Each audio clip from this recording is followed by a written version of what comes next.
Hello friends, कैसे हैं आप सब। सो नसीब स्टोरी में आप लोगों का स्वागत है। पिछले पार्ट में आप लोगों ने सुना कि शिवम और रश्मि में काफ़ी बात होती है और जो इतने सालों से एक दूसरे के बीच में प्रॉब्लम्स थी वो सॉर्ट आउट की जाती है। सॉर्ट आउट करने के बाद रश्मि जो है फिर से एक सवाल पूछती है शिवम से। शिवम जब काफ़ी रो रहा होता है उसे चुप कराती है और कहती है, एक सवाल पूछूं, जवाब दोगे सही सही।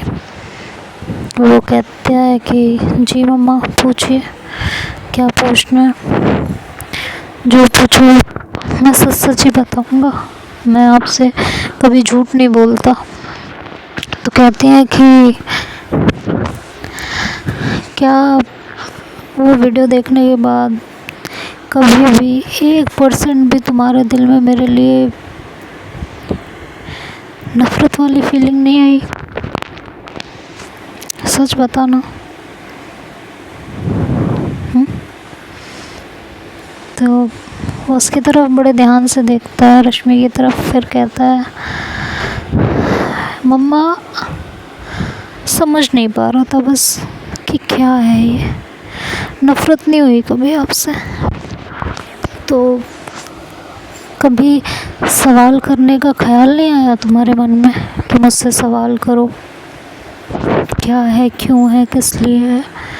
कहता ना मम्मा, जैसे जैसे बड़ा होता गया ना, जैसे कि आपको अभी बताया, बड़ा हुआ और कनिष्का के साथ एक रिलेशनशिप में आया तो समझ में आया कि क्यों था, किस लिए था। सब अपने आप समझता चला गया। ना कुछ कहने की ज़रूरत पड़ी, ना कुछ समझाने की ज़रूरत पड़ी, ना आपसे कुछ पूछने की ज़रूरत पड़ी।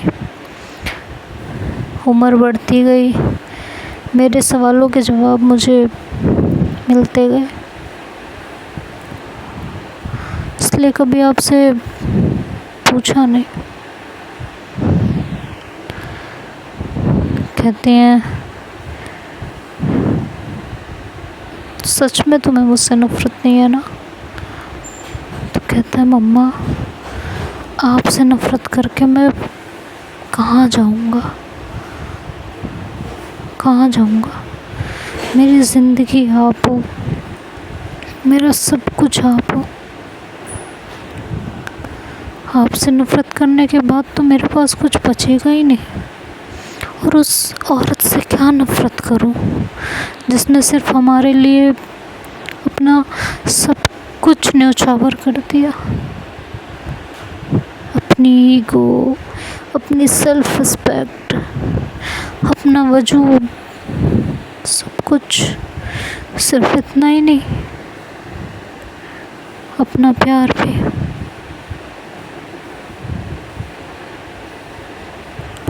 उस औरत से नफ़रत करना मतलब खुद से नफ़रत करना है मम्मा, खुद से नफ़रत करना। और मैं खुद से नफ़रत नहीं कर सकता, कभी भी नहीं कर सकता। बचपन में कुछ चीज़ें समझ के बाहर चली जाती थी, सोचता रहता था क्यों है, क्या है, किस लिए है। लेकिन धीरे धीरे हर सवाल का जवाब मिलने लगा। रश्मि उसके जवाब से सेटिस्फाई होती है। उसके बाद उसे उठाती है और कहती है, जाओ अंदर सो जाओ, कल बात करते हैं और जो कहा है उस पे ध्यान देना। कहता जी मम्मा। ये कह के वो वहाँ से अपने रूम में चला जाता है। रूम में जाके कनिष्का को कॉल करता है। कनिष्का से फ़ोन पे बात करते हुए कहता है कि तुम घर आए थे आज? हाँ। कहती है हाँ, और प्लीज़ हाँ डांटना मत, क्योंकि मैं तुम्हारे डांटने से डरने वाली नहीं हूँ। कहता है डांट नहीं रहा, लेकिन तुमने जो ये मुझसे शादी करने की ज़िद पकड़ी हुई है, तुम्हें क्या ये सही लग रहा है? कहती है प्यार तुमसे किया, रोमांस तुम्हारे साथ किया, अपने आप को तुम्हें सौंप दिया। तुम्हें अभी भी लगता है कि मैं गलत डिसीजन ले रही हूँ? शिवम कहता है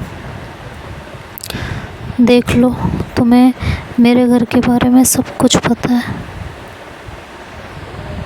कल को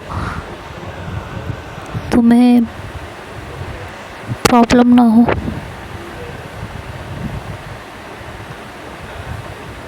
कहती है बस इतना ही जाना है क्या तुमने मुझे? मैंने तुम्हारे साथ साथ तुम्हारे घर को भी अपना माना है, तो अब डरना किस बात का है? अब तो जो होगा मिल के देखेंगे,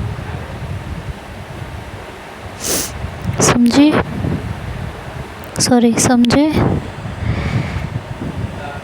कुछ चीज़ें किताबों में बहुत अच्छी लगती है,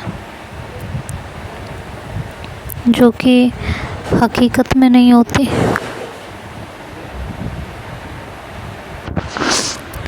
ये सारी बातें जो तुम कर रही हो ना, ये किताबी बातें। शादी के बाद की रियलिटी सामने आएगी तो ऐसा ना हो तुम मुझे गालियाँ देने लगो।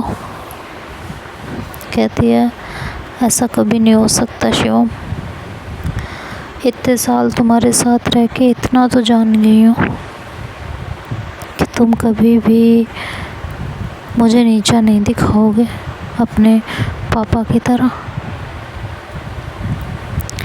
मेरा सम्मान करोगे, मेरी इच्छाओं का ख्याल रखोगे। तुम एक बहुत अच्छे इंसान हो, और इसका सारा क्रेडिट तुम्हारी मॉम को जाता है। उन्होंने तुम्हें वैसा बनाया है, तो क्या अब उनकी खुशी का भी ख्याल नहीं रखोगे?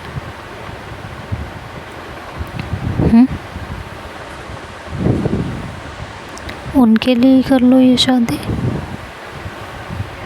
उन्हें खुशी मिलेगी। शिवम कहता है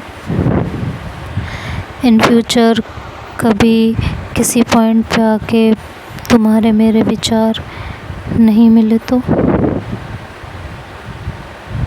तुमने भी मुझे छोड़ के जाने की ज़िद की तो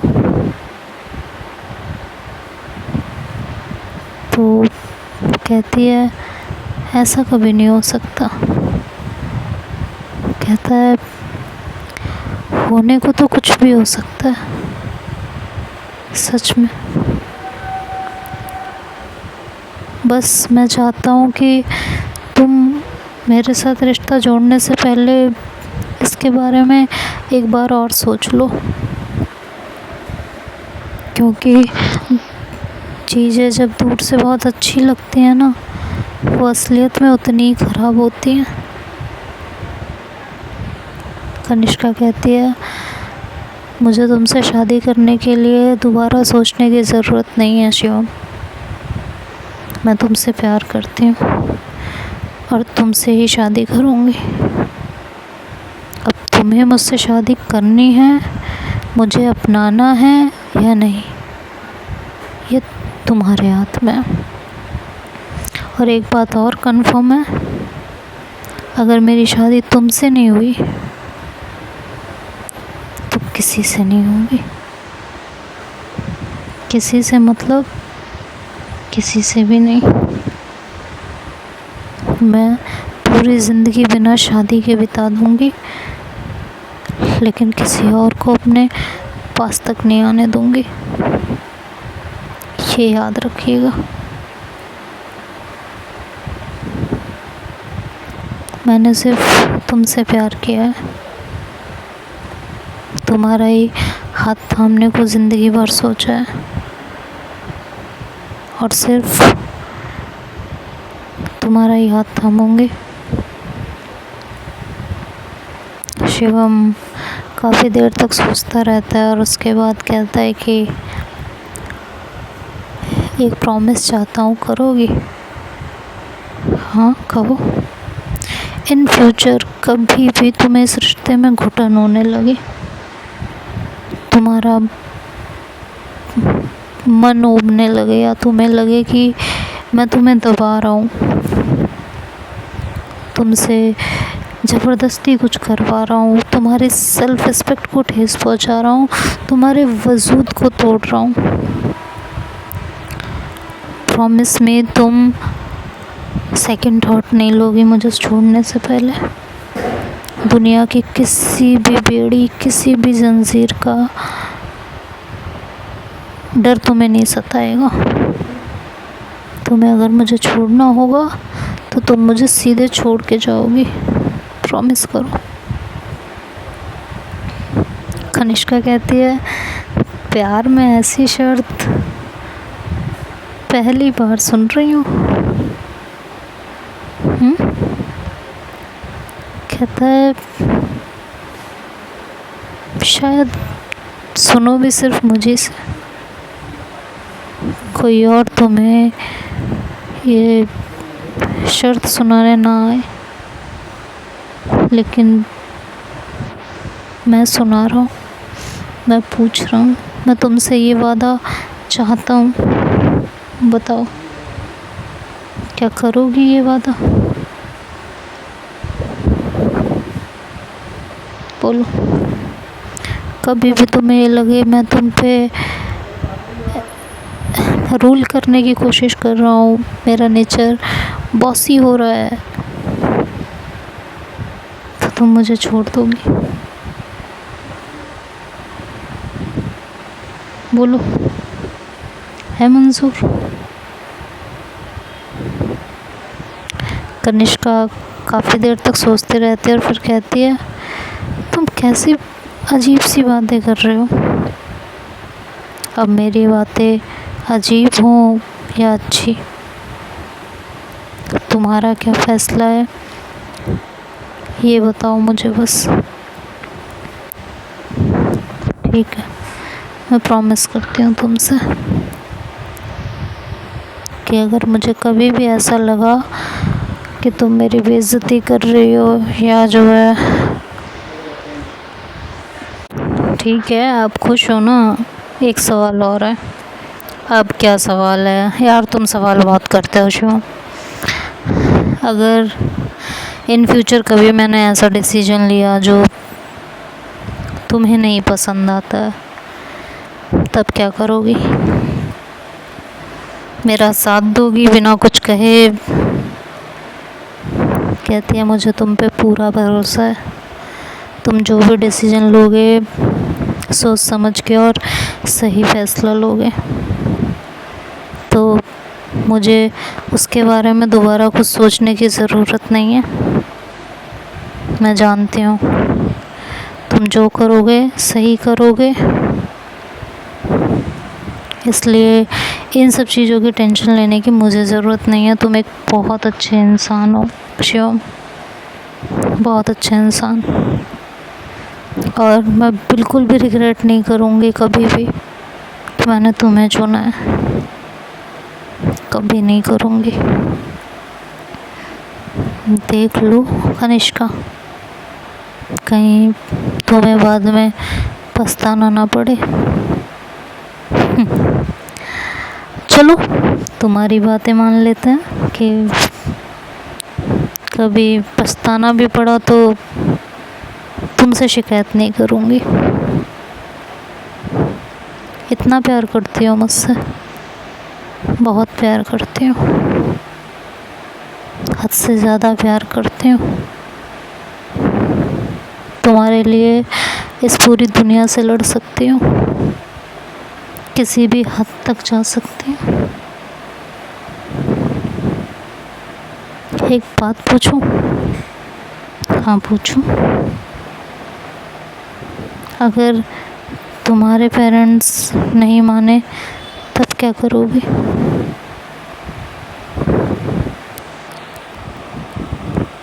ये सवाल सुन के कनिष्का थोड़ी देर के लिए खामोश हो जाती है, क्योंकि इस सवाल का जवाब देना हर लड़की के लिए बड़ा मुश्किल काम होता है।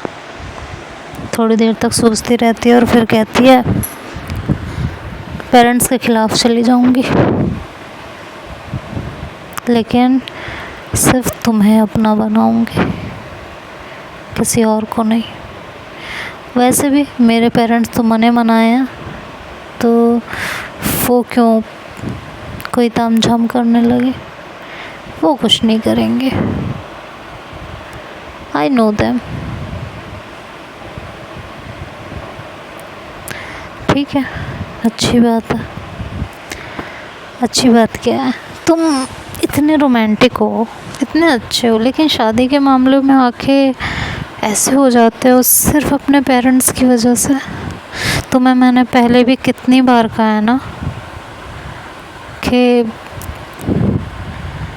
ज़रूरी नहीं है सबका रिश्ता तुम्हारे पेरेंट्स की तरह हो।